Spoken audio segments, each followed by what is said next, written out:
Assalamualaikum warahmatullahi wabarakatuh. Bismillahirrahmanirrahim. Alhamdulillahi rabbil alamin. Wassalatu wassalamu ala sayyidina Muhammadin asyrafil mursalin wa ala alihi wa sahbihi ajma'in. Amma ba'du. Yang saya hormati Puan Suhaila binti Sharif, seterusnya rakan-rakan PDPP Dini sekalian.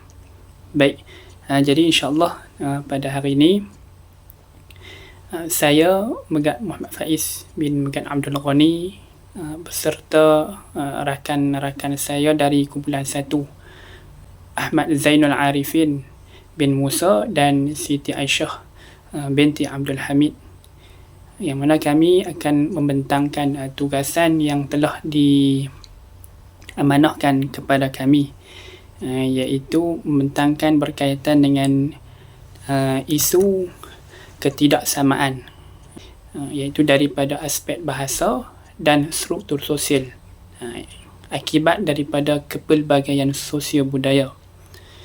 Kemudian juga akan kami nyatakan implikasi isu tersebut terhadap bidang pendidikan dan apakah peranan guru progresif bagi menangani isu tersebut.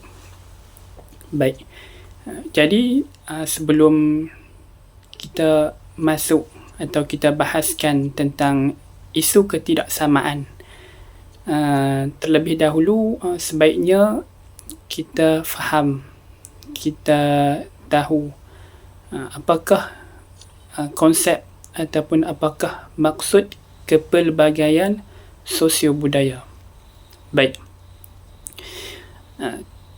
Menurut Kamus Dewan Bahasa dan Pustaka, kepelbagaian bermaksud perihal berbagai jenis. Perihal berbagai jenis. Dan juga kalau kita lihat dalam Kamus Dewan Bahasa, sosio bermaksud awalan asing yang berkaitan dengan faktor sosial, yakni kemasyarakatan.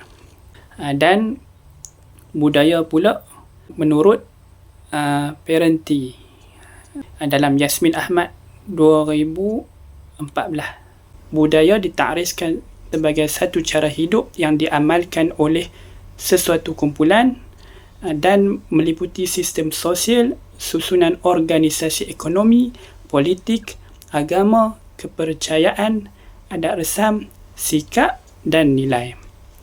Justru itu, berdasarkan takrif yang telah saya beri, kita dapat rumuskan kepelbagaian sosio budaya itu ialah sebagai hubungan antara masyarakat dan budaya yang berbagai jenis. Seperti mana yang kita maklum, kalau kita lihat di dalam negara kita, Malaysia. Malaysia merupakan sebuah negara yang unik, yang istimewa, yang terdiri daripada pelbagai bangsa, agama, kepercayaan, adat dan sebagainya.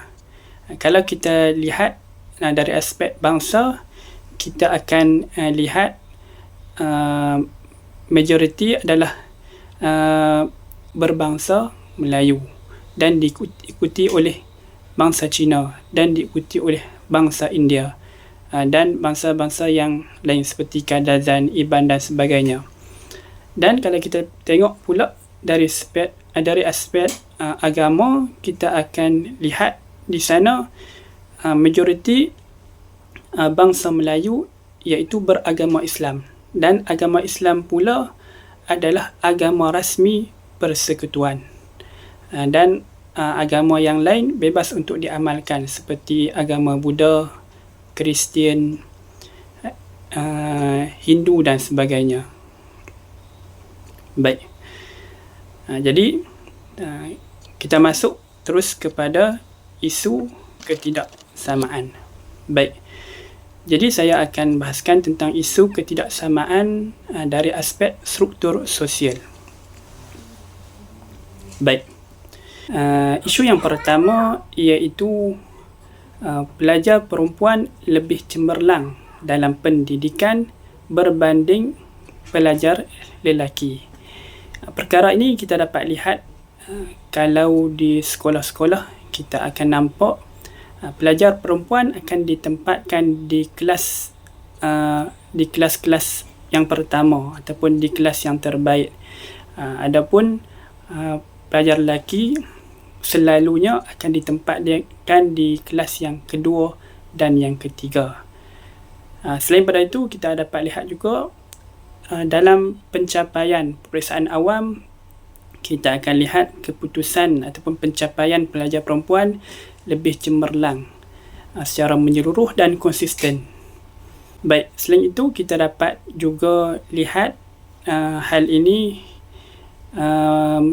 melalui peratusan kemasukan ke universiti, yang mana mengikut statistik yang dikeluarkan oleh Kementerian Pengajian Tinggi pada tahun 2020, sebanyak 58,668 permohonan yang mereka terima untuk melanjutkan pelajaran di peringkat ijazah sarjana muda.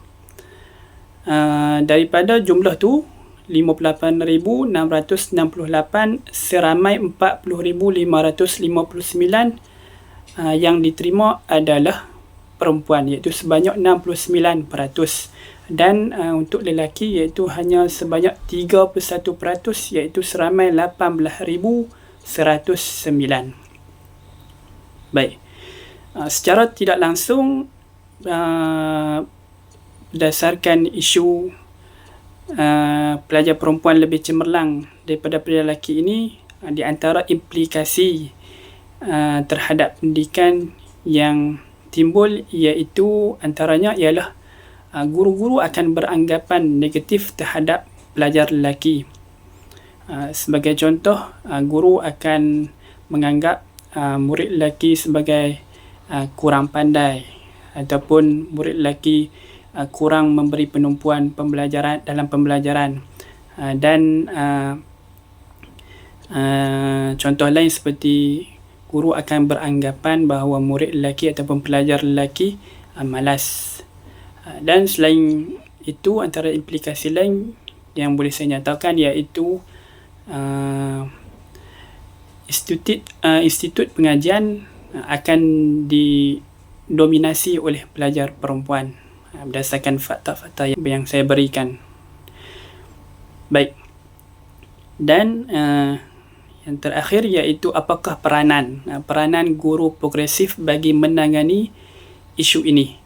Baik, di antara peranan guru progresif yang saya dapat nyatakan iaitu, pertama, guru itu mesti mempelbagaikan kaedah pengajaran yang lebih kreatif, berinovasi dan sesuai dengan pelajar lelaki dan pelajar perempuan,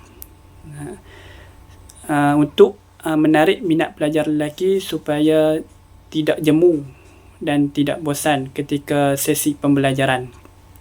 Selain itu, peranan guru progresif iaitu guru mestilah mengikis, membuang tanggapan ataupun andaian negatif yang saya nyatakan sebelum ini, iaitu seperti murid lelaki malas, kurang pandai dan sebagainya, supaya tidak timbul isu ketidaksamarataan layanan guru terhadap murid lelaki disebabkan tanggapan negatif yang saya sebutkan tadi.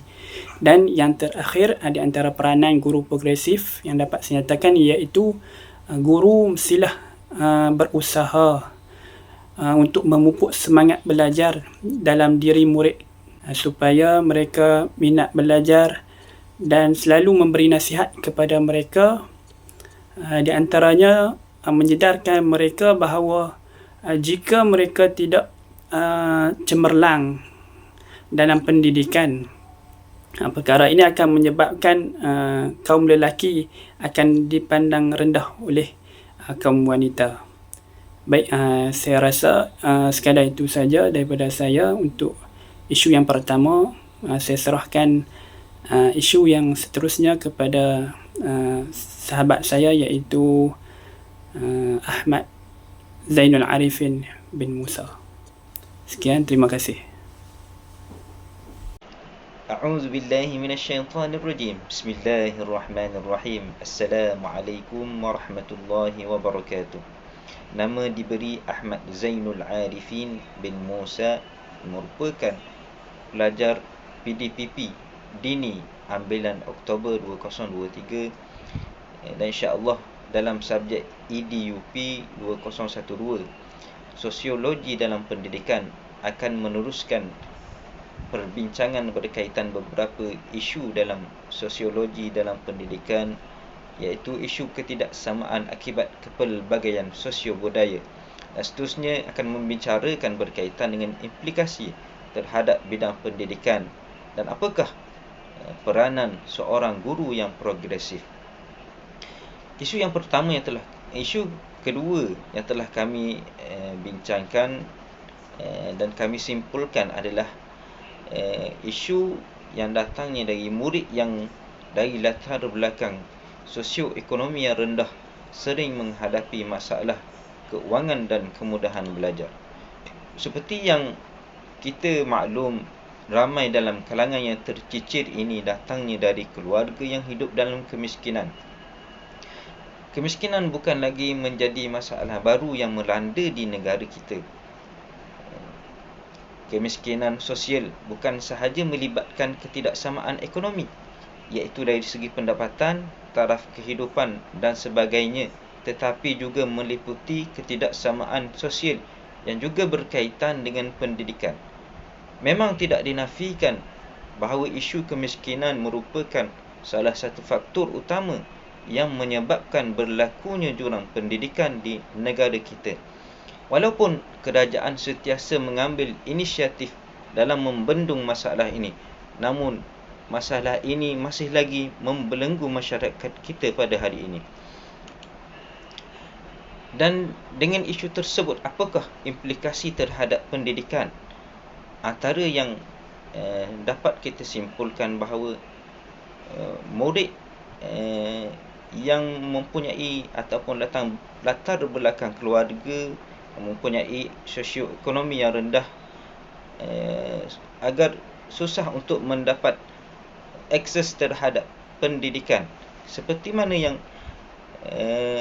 kita tahu sebagai contoh, murid-murid yang berada di kawasan pedalaman ataupun di luar bandar, mereka agak susah untuk mendapat pendidikan yang secukupnya ataupun pendidikan yang terbaik untuk mereka, kerana dengan taraf sosioekonomi yang mereka hadapi, mereka tidak dapat untuk berdepan dengan masalah yang mereka hadapi.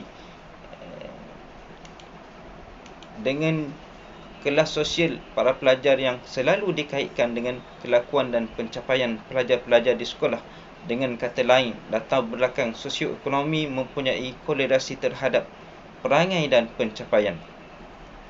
Banyak pandangan yang mengaitkan pencapaian pelajar dengan struktur kelas sosial masyarakat. Latar belakang budaya keluarga juga mempengaruhi pelajar kerana mereka lebih banyak menghabiskan masa di rumah bersama keluarga. Mereka telah disosialisasikan dalam budaya keluarga yang mungkin berbeza dengan budaya di sekolah. Ada juga yang mengatakan bahawa masalah di sekolah adalah refleksi masalah di rumah. Terdapat juga tanggapan bahawa kelas sosial rendah tidak mementingkan kelulusan akademik. Jadi apakah peranan seorang guru dalam mengatasi isu yang membelenggu masyarakat kita pada hari ini? Antaranya yang boleh dapat kita simpulkan, peranan seorang guru progresif. Yang pertamanya ialah menggunakan segala bahan yang dibekalkan oleh pihak kerajaan secara maksimum. Sebagai contoh, buku teks yang dibekalkan secara percuma yang diberikan kepada anak-anak pelajar di sekolah. Dan yang keduanya, seorang guru yang progresif perlu mempelbagaikan aktiviti PDPC yang berpusatkan murid. Guru harus sedar bahawa disiplin yang berkesan adalah seiring dengan pengajaran yang berkesan. Lebih-lebih lagi, profesyen perguruan bukan semata-mata untuk mengajar subjek tetapi juga mendidik manusia. Individu dari kelas sosial perlu dididik dengan sabar kerana mungkin rasa rendah diri mereka menjadi penghalang sehingga tiada motivasi kendiri. Kelas sosial rendah tidak sepatutnya menjadi kekangan, malah individu atau pelajar perlu mempunyai sikap positif untuk membuktikan bahawa pelajar dari kelas sosial rendah juga mampu mempunyai prestasi akademik yang tinggi dan mampu bersaing dengan pelajar kelas sosial atasan. Itulah yang dapat kita simpulkan untuk isu yang kedua, dan isu seterusnya yang dapat kami bangkitkan ialah berkaitan dengan latar belakang pendidikan keluarga yang mempengaruhi pencapaian anak-anak di sekolah. Murid-murid daripada anak ibu bapa berpekerjaan profesional mempunyai pencapaian yang lebih baik. Ibu bapa golongan ini biasanya adalah terdiri daripada golongan yang berpendidikan tinggi dan juga ibu bapa sebagai teladan dan hala tuju kepada anak-anak mereka. Selain itu, ibu bapa yang menerima pendidikan yang tinggi lebih cenderung menunjukkan sikap dan tingkah laku yang positif dalam aktiviti yang berkait dengan pendidikan, seperti membaca kepada anak-anak dan meluangkan masa yang lebih dengan melibatkan diri dalam pembelajaran anak-anak. Seterusnya, pendapatan keluarga memainkan peranan penting untuk menampung dan menyokong pelaburan dalam pendidikan. Keluarga yang lebih kaya boleh menyediakan persekitaran pembelajaran yang lebih baik kepada anak-anak mereka. Mereka dapat memenuhi keperluan pendidikan dan membekalkan bahan atau sumber-sumber pendidikan yang mencukupi seperti buku, kamus, komputer dan sebagainya. Murid-murid daripada saiz keluarga yang besar mempunyai peluang komunikasi yang lebih. Persaingan antara adik-beradik juga dapat mendorong seseorang itu rajin untuk belajar. Sikap belajar bersama-sama dapat dipupuk di kalangan adik-beradik. Abang atau kakak yang lebih umur dapat mengajar adik yang lebih kecil. Penglibatan ibu bapa dalam pembelajaran anak-anak di rumah amat penting dalam memberi kesan yang positif terhadap perkembangan anak-anak dalam aktiviti pembelajaran, di samping menunjukkan tingkah laku yang baik dan seimbang. Dan itulah antara implikasi terhadap pendidikan yang disebut sebagai murid akan terdorong untuk mengikut jejak langkah pencapaian ibu ayah mereka atau ahli keluarga yang lain. Seterusnya, apakah peranan seorang guru yang progresif dalam membendung isu yang kita ketengahkan ini? Antaranya ialah sentiasa mewujudkan persekitaran pembelajaran yang positif. Latar belakang keluarga sekiranya tidak mempunyai pendidikan yang baik juga memberi impak kepada pelajar. Susulan itu, ia akan menyebabkan mereka kurang kesedaran betapa pentingnya pendidikan untuk anak-anak dalam menaik tarafkan hidup menjadi lebih baik. Dan disitulah peranan seorang guru yang progresif memainkan peranan beliau untuk membina kepribadian beliau ataupun kepribadian pelajar, terutama dalam memupuk kesedaran, kefahaman, semangat dan motivasi untuk belajar. Jika seorang guru tidak kreatif, akan menyebabkan pelajar mudah bosan dan malas untuk ke sekolah. Jadi seorang guru yang progresif perlu memainkan peranan dan menjadi guru yang kreatif dan inovatif dalam penyampaian ilmu mereka, yang mana sentiasa seorang guru perlu mengemaskini kemahiran, kecakapan dan teknologi berkaitan dengan pengajaran dan pembelajaran. Jadi itulah beberapa isu yang diketengahkan oleh kumpulan kami berkaitan dengan isu ketidaksamaan dari aspek struktur sosial. Wallahu a'lam. Wassalamualaikum warahmatullahi wabarakatuh. Bismillahirrahmanirrahim. Seterusnya saya akan membentangkan isu ketidaksamaan sosial budaya dari aspek bahasa. Okey, bahasa Melayu standard adalah bahasa rasmi di negara Malaysia dan salah satu peranan penting dalam sistem pendidikan negara Malaysia. Namun terdapat isu serius yang terkait dengan statement ini kerana kurangnya pemahaman dan ketidakpekaan guru dalam menggunakan bahasa Melayu standard semasa proses pengajaran. Ini bersesuaian dengan isu pertama saya, iaitu ketidakpekaan guru dalam menggunakan bahasa Melayu standard ketika sesi pengajaran dan pembelajaran. Okey. Ketidakpekaan guru dalam menggunakan bahasa Melayu standard ataupun bahasa Melayu baku dengan betul adalah salah satunya guru cenderung menggunakan bahasa campuran termasuk dialek dan juga bahasa Inggeris dalam proses pengajaran. Ini boleh menyebabkan rosaknya integriti ataupun bahasa Melayu standard yang mana digunakan sebagai pengantar utama dalam pembelajaran. Implikasi terhadap isu ini ialah murid kurang memahami pembelajaran. Murid akan menjadi susah untuk memahami ataupun kurang memahami mata pelajaran tersebut disebabkan guru menggunakan bahasa campur dalam pengajaran. Kadang-kadang kala boleh menyebabkan lambatnya proses pembelajaran tersebut. Penggunaan bahasa yang tidak konsisten ataupun salah daripada bahasa Melayu standard boleh menyebabkan pelajar kurang memahami ataupun kurangnya kemahiran berbahasa Melayu dengan baik.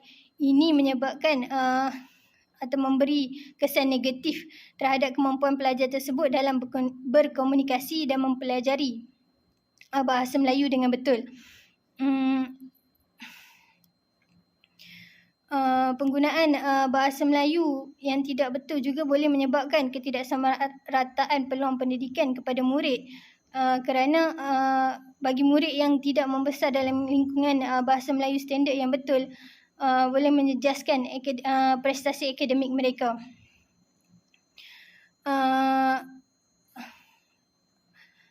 Peranan guru progresif untuk isu ini ialah guru mestilah menguasai bahasa Melayu standard. Untuk mendapatkan guru yang menguasai bahasa Melayu standard ni, seorang guru mestilah mendapat satu latihan yang lebih baik dalam menggunakan bahasa Melayu standard sebagai bahasa utama dalam proses pengajaran. Selain pada itu, penggunaan secara konsisten untuk bahasa Melayu sebagai pengantar utama dalam semua mata pelajaran juga sebagai salah satu usaha untuk menjadikan bahasa Melayu lebih baik kepada semua. Selain itu, guru yang perlu diberi kebebasan untuk menggunakan bahasa Melayu standard secara kreatif dalam pengajaran, tetapi harus memastikan yang guru menggunakannya dengan konsisten dan dalam keadaan yang betul. Selain pada itu, latihan ataupun keterampilan untuk berbicara, mendengar dan membaca dan menulis dalam bahasa Melayu juga perlu dititik beratkan supaya pembelajaran dan pengajaran itu berjalan dengan lebih baik. Seterusnya,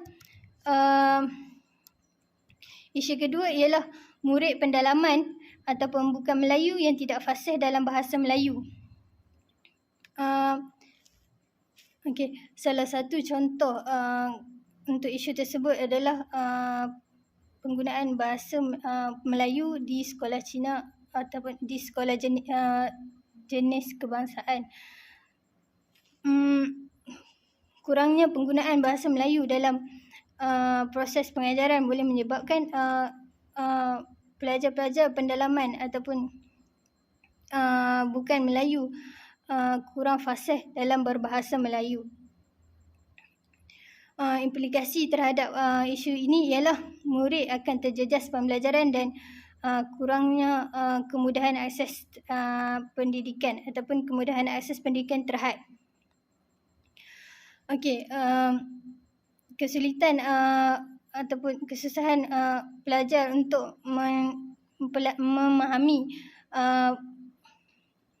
mata pelajaran yang diajari dalam bahasa Melayu akibat ketidakfasihan mereka dalam dalam berbahasa Melayu. Bahasa Melayu standard akan mempengaruhi pencapaian akademik mereka. Tambahan pula, bahasa adalah salah satu alat komunikasi yang penting. Oleh itu, murid yang tidak fasih dalam berbahasa Melayu mungkin mengalami masalah komunikasi dengan rakan-rakan dan guru mereka. Ini boleh menyebabkan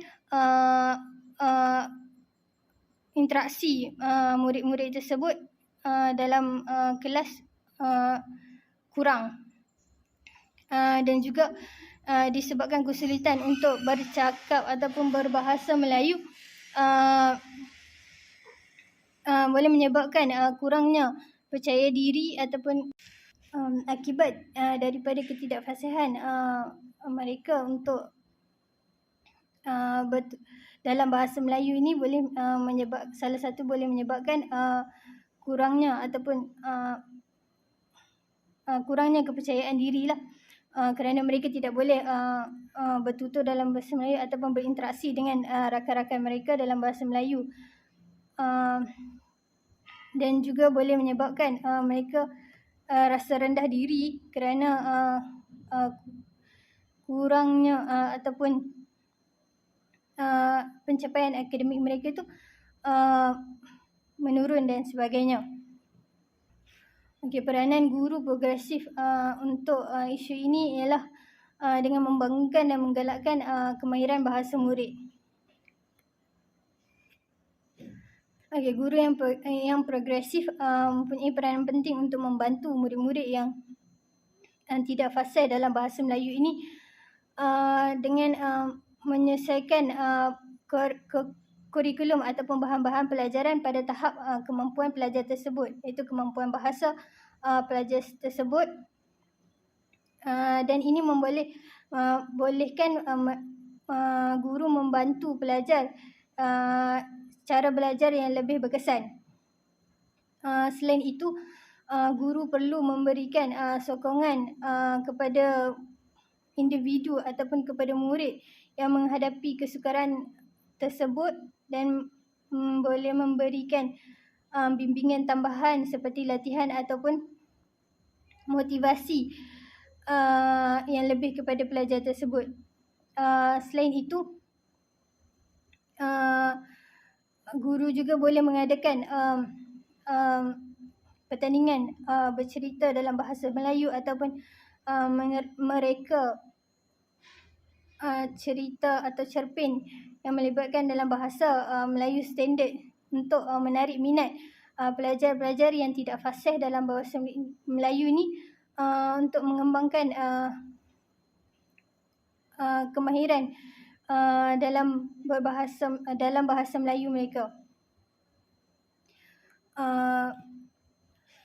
Sebagai penutup, isu ketidaksamaan sosial budaya ni adalah sebenarnya sangat serius terhadap pendidikan Malaysia dan juga masyarakat sekeliling lah.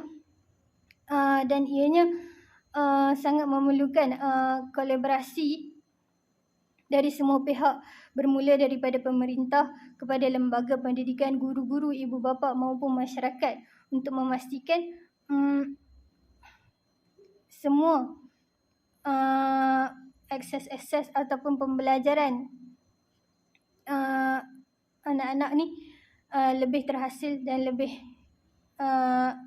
berjaya ataupun sama rata kepada semua pelajar, dan untuk memastikan penggunaan bahasa Melayu yang lebih teratur kepada semua murid. Sampai situ saja.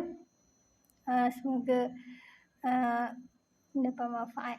Terima kasih.